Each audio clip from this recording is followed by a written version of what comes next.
Здравейте на всички! Казвам се Стефан Любенов и в днешният урок искам да ви обясня как правилно да правите сплит степ.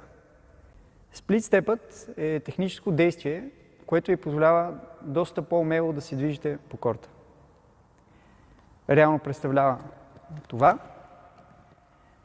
и се изпълнява винаги от един крак към два крака. Много хора си мислят, че трябва да направят сплит степ от два крака, но всъщност не е правилната техника.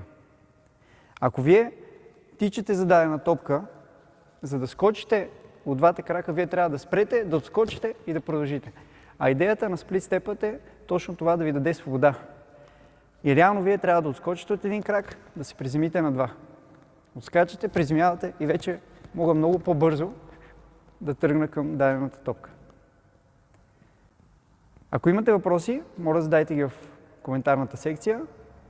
Изпробвайте, тренирайте и ще видите, че ще се получи. Хубав ден!